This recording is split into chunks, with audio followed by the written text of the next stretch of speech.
타인의 결점을 바라보는 인간 심리, 자기인식의 여정. 안녕하십니까, 여러분. 오늘 우리는 아주 흥미로운 주제에 대해 이야기해 보려 합니다. 왜 인간은 자신의 부족함보다 타인의 결점을 더 쉽게 본다고 느끼는가? 이 질문은 단순해 보이지만 그 안에는 인간 심리의 복잡한 층위가 숨겨져 있습니다. 여러분도 경험해 보셨을 것입니다. 다른 사람의 실수는 마치 확대경을 통해 바라보는 것처럼 선명하게 보이는 반면 우리 자신의 결함은 안개 속에 가려진 듯 흐릿하게 느껴지곤 합니다. 이것은 단순한 착각일까요? 아니면 우리 모두에게 내재된 심리적 현상일까요? 함께 탐구해 보겠습니다. 제1장 인간 인지의 비대칭성. 인간의 인지 구조는 기본적으로 비대칭적입니다.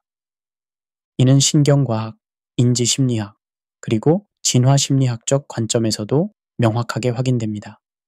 우리는 외부 세계를 인식하는 데 최적화된 감각기관을 가지고 있습니다. 눈은 밖을 향해 있고 귀는 외부의 소리를 듣도록 설계되어 있습니다. 그러나 자기 자신을 바라보는 전용 감각 기관은 없습니다. 이러한 비대칭성은 단순히 물리적인 차원에만 국한되지 않습니다. 심리적으로도 우리는 타인을 관찰할 때와 자신을 관찰할 때 서로 다른 메커니즘을 사용합니다. 타인의 행동은 우리에게 객관적 데이터로 입력되지만 자신의 행동은 이미 주관적 필터를 통과한 정보로 처리됩니다. 이것을 인지적 이중기준이라고 부를 수 있겠습니다. 흥미롭게도 우리는 타인의 행동을 그 사람의 내적 성향이나 성격의 문제로 해석하는 경향이 있습니다. 저 사람이 늦은 이유는 게으르기 때문이다. 그러나 같은 상황에서 자신의 행동은 환경적 요인으로 설명하곤 합니다. 내가 늦은 이유는 교통체증 때문이었다.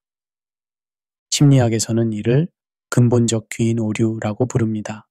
타인의 행동은 그 사람의 성격에, 자신의 행동은 외부 상황에 귀인하는 경향이죠.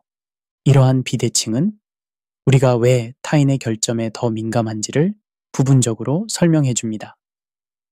제2장 투사의 심리학. 프로이트가 처음으로 체계화한 개념 중 하나인 투사는 이 현상을 설명하는 핵심 메커니즘입니다. 투사란 자신 안에 있는 불편한 감정, 결점 혹은 욕망을 인정하기보다는 다른 사람에게 그것을 투영하는 무의식적 방어 기제입니다. 여기서 재미있는 점은 우리가 타인에게서 가장 민감하게 반응하는 결점이 종종 우리 자신 안에 있는 결점과 일치한다는 사실입니다. 마치 거울을 보는 것처럼 다른 사람 안에서 우리는 자신의 그림자를 발견하는 것이죠. 한번 생각해 보세요. 여러분이 특별히 신경 쓰이는 다른 사람의 행동 패턴이 있다면 그것은 어쩌면 여러분 자신 안에 있는 불안이나 약점을 반영하고 있을지도 모릅니다. 예를 들어 남들이 돈을 낭비한다고 유독 비판하는 사람은 자신의 재정적 불안감이나 소비 습관에 대한 죄책감을 투사하고 있을 수 있습니다. 약간 시니컬하게 말하자면 우리는 자신의 결점을 타인에게 투사함으로써 일종의 심리적 쓰레기 처리를 하고 있는 셈입니다. 나는 괜찮아. 문제는 다른 사람들이야. 라는 착각 속에서 우리는 자기 성찰의 기회를 놓치게 됩니다. 제3장 자기 정당화의 심리. 인간은 놀라울 정도로 자기 정당화에 능숙한 존재입니다. 우리는 자신의 행동, 생각, 감정을 합리화하는 정교한 내러티브를 구성합니다.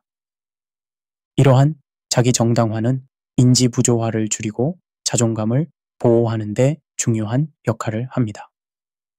예를 들어 보겠습니다. 직장에서 동료가 회의 중 예민하게 반응했다고 생각해 봅시다. 우리는 그 동료를 감정 조절을 못하는 사람 혹은 전문성이 부족한 사람으로 쉽게 판단합니다. 그러나 같은 상황에서 우리 자신이 예민하게 반응했다면 오늘은 특별히 스트레스가 많은 날이었어. 내 의견이 무시당했기 때문에 정당한 반응이었어. 사실 나는 원칙적인 사람일 뿐이야. 등의 변명이 즉각적으로 떠오를 것입니다. 흥미로운 점은 이러한 자기 정당화 과정이 거의 자동적으로 일어난다는 것입니다. 우리는 마치 내면에 자기 변호사가 있어서 24시간 우리의 행동을 변호하는 논리를 만들어내는 것 같습니다. 반면 타인의 행동에 대해서는 그러한 맥락과 배경을 고려해주는 변호사가 없습니다. 그저 판사만이 존재하여 즉각적인 판단을 내리죠. 이러한 인지적 비대칭은 우리가 자신의 행동은 복잡한 맥락 속에서 이해하는 반면 타인의 행동은 단순화된 프레임으로 재단하게 만듭니다. 결과적으로 타인의 결점은 명백해 보이지만 자신의 결점은 특수한 상황이나 불가피한 선택으로 인식되는 것입니다. 제4장 사회적 비교와 자존감의 역학. 인간은 본질적으로 사회적 비교를 통해 자신의 가치를 평가하는 경향이 있습니다. 페스팅거의 사회적 비교 이론에 따르면 우리는 자신의 의견과 능력을 평가하기 위해 끊임없이 다른 사람들과 자신을 비교합니다. 이러한 비교 과정에서 타인의 결점을 발견하는 것은 일종의 심리적 승리감을 제공합니다. 적어도 나는 저렇게 하지 않아 라는 생각은 우리의 자존감을 일시적으로 높여주는 효과가 있습니다. 이는 특히 불안감이나 자기의심이 강한 상황에서 더욱 두드러집니다. 예를 들어 학업적 성취에 대한 불안이 있는 학생은 다른 학생들의 작은 실수나 부족함에 더 민감하게 반응할 수 있습니다. 직장에서 자신의 능력에 대한 불안감이 있는 직원은 동료의 업무상 실수를 더 크게 인식하고 기억하는 경향이 있을 수 있습니다. 이런 현상을 조금 냉소적으로 바라보자면 우리는 타인의 결점을 통해 저렴한 자존감 향상 효과를 얻고 있는 셈입니다. 타인을 깎아내림으로써 자신을 높이는 이 전략은 단기적으로는 효과가 있을지 모르지만 장기적으로는 진정한 자기 성장과 상호 존중의 관계 형성을 방해합니다. 제5장 가용성 편향과 선택적 지각. 인지심리학에서 가용성 편향이란 쉽게 떠올릴 수 있는 정보에 더 큰 가중치를 두는 경향을 말합니다. 우리는 자신보다 타인을 관찰하는 시간이 훨씬 많습니다. 우리는 자신의 내면을 24시간 경험하지만 이를 객관적으로 관찰하는 것은 매우 어렵습니다. 반면 타인의 행동은 외부에서 직접 관찰 가능하며 특히 부정적인 행동은 더욱 선명하게 기억에 남습니다. 이는 부정성 편향이라 불리는 또 다른 인지 편향과 관련이 있습니다. 우리의 뇌는 긍정적인 정보보다 부정적인 정보에 더 민감하게 반응하도록 진화했습니다. 이런 두 가지 편향이 결합되면 어떤 일이 벌어질까요? 우리는 타인의 부정적인 특성이나 행동에 더 많은 주의를 기울이고 그것을 더 오래 기억하게 됩니다. 즉, 타인의 결점이 우리의 인지 시스템에서 더 가용한 정보가 되는 것이죠. 예를 들어 여러분이 발표를 하는 도중 한 번 실수했다고 가정해 봅시다. 청중 대부분은 그 한 번의 실수만을 선명하게 기억할 수 있습니다. 그러나 여러분 자신은 그 실수 외에도 발표를 위해 밤을 새워 준비한 과정, 긴장을 이겨내기 위해 노력한 점, 그리고 나머지 시간 동안 잘 진행한 부분을 모두 함께 기억합니다. 이처럼 타인의 행동은 단편적으로, 자신의 행동은 총체적인 맥락 속에서 인식되는 경향이 있습니다. 제6장 공감의 한계와 관점 채택의 어려움. 인간은 타인의 마음 상태를 완벽하게 이해할 수 없습니다. 이것은 우리의 인지적 한계입니다. 신경과학적 연구에 따르면 우리가 타인의 감정이나 의도를 이해하려 할 때 활성화되는 공감신경망과 자기 자신의 상태를 모니터링하는 신경망은 서로 다른 뇌 영역을 사용합니다. 타인의 관점을 취하는 것, 즉 관점 채택은 인지적으로 복잡한 과정입니다. 우리는 자신의 현재, 지식, 감정 상태, 신념 체계를 일시적으로 중지하고 다른 사람의 심리적 상태를 상상해야 합니다. 이는 상당한 정신적 에너지와 의식적 노력을 요구합니다. 그렇기 때문에 우리는 종종 타인의 행동을 자신의 관점에서 해석하는 투사적 이해에 의존하게 됩니다. 내가 저런 행동을 했다면 어떤 의도였을까? 라는 질문을 통해 타인을 이해하려 하는 것이죠. 이는 물론 오해의 가능성을 크게 높입니다. 약간 비관적으로 말하자면 우리는 각자의 현실 버블 안에 갇혀 있으며 다른 사람의 버블로 완전히 들어가는 것은 불가능합니다. 우리가 볼 수 있는 것은 항상 우리 자신의 인지적 필터를 통과한 타인의 모습일 뿐입니다. 이러한 공감의 한계는 우리가 타인을 판단할 때 충분한 맥락을 고려하지 못하게 만듭니다. 결과적으로 타인의 행동은 종종 단순화되고 때로는 왜곡되어 인식됩니다. 제7장 진화심리학적 관점 결점 탐지의 적응적 가치 진화심리학의 관점에서 보면 타인의 결점을 민감하게 탐지하는 능력은 원시 환경에서 생존과 번식에 도움이 되었을 가능성이 높습니다. 우리의 조상들에게 있어 집단 내 다른 구성원들의 신뢰성, 협력 의지, 위험성 등을 정확히 평가하는 것은 매우 중요했습니다. 특히 부정적인 특성이나 행동을 놓치는 것은 치명적인 결과를 초래할 수 있었습니다. 배신자나 기생자를 식별하지 못하면 자원의 손실이나 심지어 생명의 위협까지 받을 수 있었기 때문입니다. 이러한 맥락에서 타인의 결점에 대한 과민 반응은 일종의 오탐지 비용 비대칭성에 기인한 것일 수 있습니다. 즉, 거짓 양성이라는 실제로 존재하지 않는 위협을 감지하는 오류의 비용보다 거짓 음성이라는 실제 위협을 감지하지 못하는 오류의 비용이 훨씬 컸을 것입니다. 이런 진화적 관점에서 보면 우리가 타인의 결점에 민감한 것은 일종의 유용한 편향이었을 수 있습니다. 그러나 현대 사회에서는 이러한 편향이 오히려 불필요한 대인관계 갈등과 오해를 초래할 수 있습니다. 냉소적으로 말하자면 우리는 석기 시대의 소프트웨어를 가지고 2010세기의 사회적 과제를 해결하려 하고 있는 셈입니다.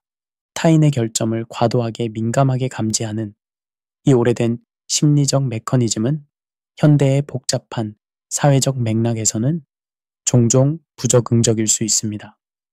제8장 문화적 맥락과 사회화 과정의 영향 지금까지 우리는 주로 보편적인 인지 메커니즘을 중심으로 이야기를 전개했습니다. 그러나 타인의 결점에 대한 민감성과 자기 결점에 대한 둔감성은 문화적 맥락에 따라 상당한 차이를 보입니다. 예를 들어 집단주의적 문화와 개인주의적 문화 간에는 자기 고향 편향의 정도의 차이가 있습니다. 서구의 개인주의적 문화에서는 자신을 긍정적으로 평가하고 타인보다 우월하다고 생각하는 경향이 더 강하게 나타납니다. 반면 동아시아의 집단주의적 문화에서는 자기 비판적 시각이 더 두드러집니다. 이러한 문화적 차이는 독립적 자아관과 상호의존적 자아관이라는 서로 다른 자아 구성 방식과 관련이 있습니다. 독립적 자아관에서는 개인의 독특성과 자율성이 강조되는 반면 상호의존적 자아관에서는 관계성과 사회적 조화가 더 중요시됩니다. 또한 가정환경과 초기 사회화 과정 역시 중요한 영향을 미칩니다. 어린 시절 과도하게 비판적인 환경에서 자란 사람들은 타인의 평가에 더 민감하게 반응하고 자신의 가치를 방어하기 위해 타인의 결점을 더 쉽게 찾아내는 경향이 있을 수 있습니다. 흥미롭게도 이러한 문화적 발달적 영향에도 불구하고 타인의 결점에 더 민감한 기본적인 경향성은 전 세계적으로 관찰됩니다. 이는 앞서 논의한 인지적, 진화적 메커니즘이 보편적인 인간 경험의 일부임을 시사합니다. 제9장 자기인식의 여정과 실천적 지혜. 지금까지 우리는 인간이 왜 자신의 부족함보다 타인의 결점을 더 쉽게 보는지에 대한 다양한 심리적, 인지적, 문화적 메커니즘을 탐구해 왔습니다. 이제 중요한 질문은 그래서 어떻게 해야 하는가입니다. 자기인식은 평생의 여정입니다. 우리의 인지적 편향을 완전히 극복하는 것은 불가능할지 모르지만 그것의 존재를 인식하고 그 영향을 최소화하기 위해 노력할 수는 있습니다. 첫 번째 단계는 겸손함입니다. 우리 모두는 인지적 한계를 가진 존재라는 사실을 인정하는 것이 중요합니다. 우리의 판단은 항상 불완전하며 우리가 타인에 대해 형성하는 인상은 종종 단편적이고 왜곡되어 있습니다. 두 번째 단계는 호기심입니다.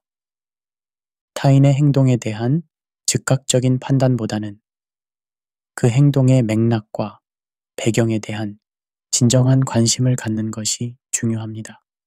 이 사람은 왜 이렇게 행동했을까? 어떤 상황적 요인이 영향을 미쳤을까? 내가 모르는 어떤 어려움을 겪고 있을까? 등의 질문은 우리의 시야를 넓혀줍니다.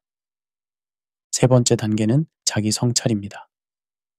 타인의 결점이 특별히 신경 쓰일 때 그것이 우리 자신 안에 있는 무엇인가를 반영하고 있는지 살펴보는 것이 유익할 수 있습니다. 그것은 투사의 한 형태일 수도 있고 혹은 우리 자신의 불안이나 두려움을 건드리는 무언가일 수도 있습니다. 마지막으로 공감과 연민의 실천입니다. 우리는 모두 불완전한 존재이며 각자의 방식으로 인생의 도전과 씨름하고 있습니다. 타인의 결점을 발견했을 때 그것을 비난의 대상으로 삼기보다는 공통된 인간성의 표현으로 바라보는 관점이 도움이 될 수 있습니다. 약간 역설적이게도 우리가 자신의 결점과 취약성을 더 깊이 인정할수록 타인의 결점에 대해서도 더 이해심 있고 관대해질 수 있습니다. 자기 수용은 타인에 대한 수용으로 이어지는 것입니다. 제10장 결론 성경적 지혜의 빛 아래서 우리의 여정을 마무리하며 이 주제에 대한 성경의 지혜를 살펴보는 것은 매우 의미 있습니다.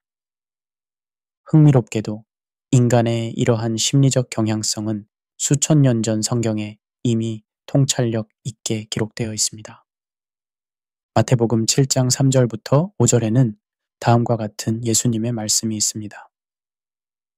어찌하여 네 형제의 눈 속에 있는 티는 보고 네 눈 속에 있는 들보는 깨닫지 못하느냐. 보라, 내 눈 속에 들보가 있는데 어찌하여 형제에게 말하기를 나로 내 눈 속에 있는 티를 빼게 하라 하겠느냐. 외식하는 자여 먼저 내 눈 속에서 들보를 빼어라. 그 후에야 밝히 보고 형제의 눈 속에서 티를 빼리라. 이 비유는 우리가 지금까지 살펴본 심리적 현상을 완벽하게 포착하고 있습니다. 우리는 타인의 작은 결점, 즉 TE는 쉽게 알아차리지만 자신의 더 큰 결점, 즉 들보에는 종종 눈이 멀어 있습니다. 성경은 또한 자기 성찰과 겸손의 중요성을 반복적으로 강조합니다.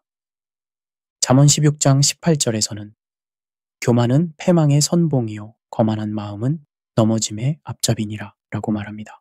자신의 결점을 인정하지 않고 타인을 판단하는 태도는 일종의 교만이며 이는 영적, 심리적 성장을 방해합니다. 더 나아가 성경은 타인을 판단하는 것에 대한 경고도 제공합니다. 로마서 2장 1절에서 바울은 그러므로 남을 판단하는 사람아 누구든지 네가 핑계하지 못할 것은 남을 판단하는 것으로 네가 너를 정죄함이니 판단하는 네가 같은 일을 행함이니라고 기록합니다. 이러한 성경적 가르침은 현대 심리학의 발견과 놀랍도록 일치합니다. 타인의 결점에 초점을 맞추는 것은 종종 자기 기만과 자기 정당화의 한 형태입니다. 진정한 지혜와 성숙함은 자신의 결점을 겸손하게 인정하고 타인에게는 은혜와 이해심을 베푸는 데서 시작됩니다. 성경의 가르침은 또한 우리에게 해결책을 제시합니다.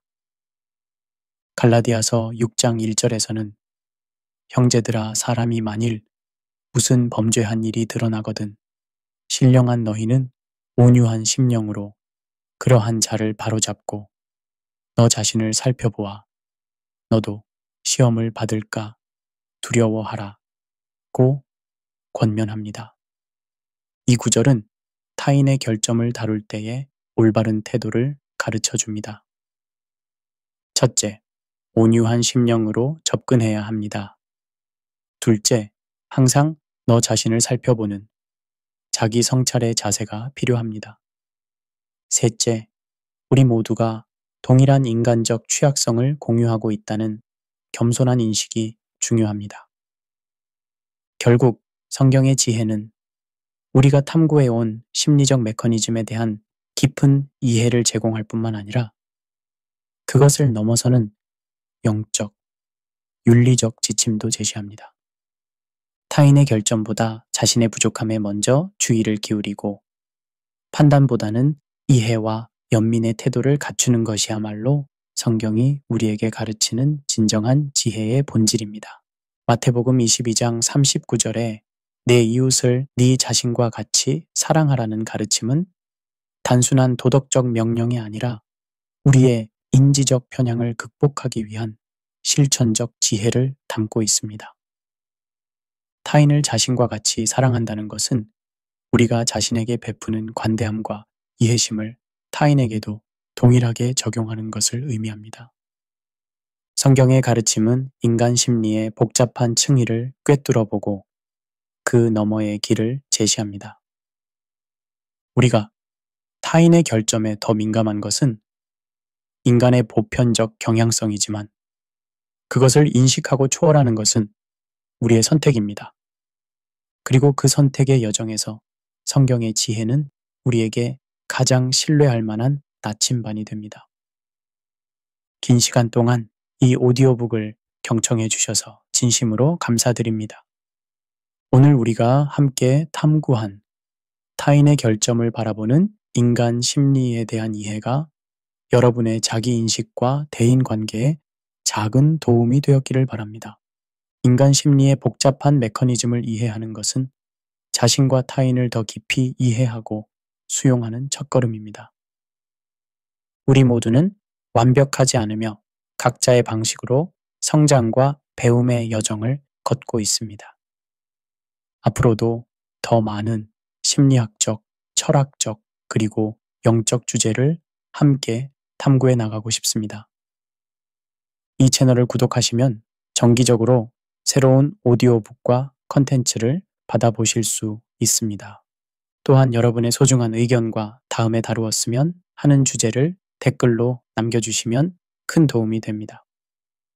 여러분의 지속적인 관심과 지지에 다시 한번 감사드리며 다음 오디오북에서 다시 만나 뵙기를 기대합니다. 평안하고 축복된 하루 되시기 바랍니다.